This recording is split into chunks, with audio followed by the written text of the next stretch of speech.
Thank you, Lena. Breaking overnight, police say 4 officers shot and killed a man in the Lakeshore neighborhood. It happened during a traffic stop last night near the intersection of San Juan and Cassett Avenues. News4Jax reporter Brittany Muller joins us. And Brittany, I know you spoke with a woman who says the man who was killed was her grandson.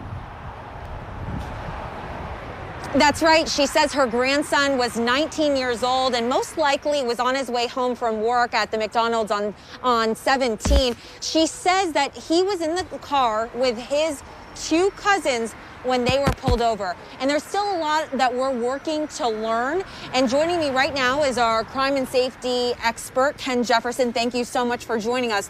We don't know what kind of traffic stop this is, but we do know after the traffic stop, this man became agitated and it escalated, but police were trying to de-escalate the situation.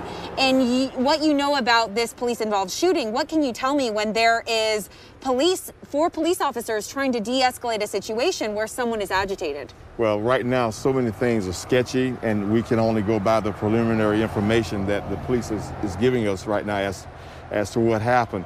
So it's going to take some time for them to investigate it, whatever. But when you have a traffic stop and you've got more than one person inside the car, what's important is that everyone inside the car comply with the demands of the officers, whatever it is.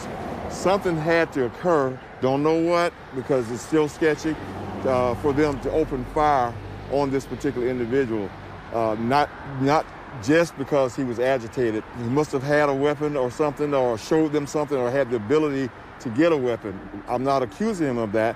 I'm not certain because of the sketchy information at this particular time, so we just have to wait and see what comes out of the investigation. We do know from police, it has been confirmed that a weapon was found in the front passenger of the vehicle, but I just spoke with the grandmother within the past 20 minutes. She did tell me that the 2 cousins that were also in the vehicle were pulled out by canines, and that her grandson sitting in the front passenger seat would not refuse to get out of the vehicle. That has not been confirmed by police, but this is what the grandmother's saying. So does this goes to what you're saying? Again, you have to conform to the demands of the officer. Whatever the officers are asking you or telling you to do, that's what you have to do. You can argue it later in court or whatever, make a complaint.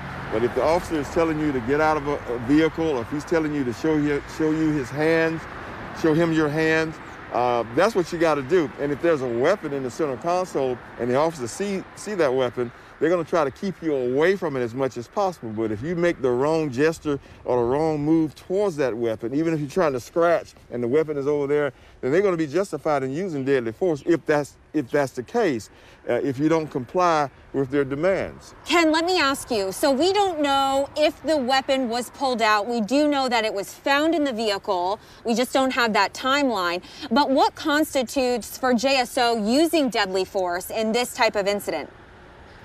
It's a deadly mix to have a traffic stop, a person, and a weapon all at the same time, because that's a dangerous situation for everybody, for the person inside the vehicle, as well as that officer who is just doing his job.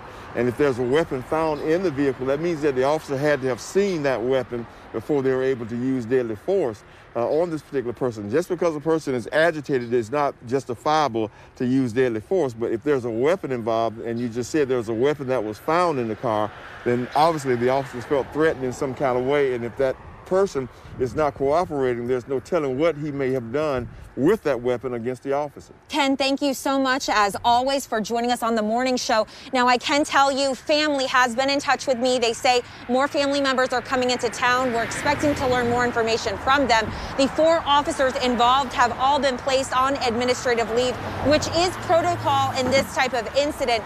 The Jacksonville Sheriff's Office, as well as the State Attorney's Office, will conduct separate investigations. Reporting live this morning, Brittany Muller, Channel 4, the local station.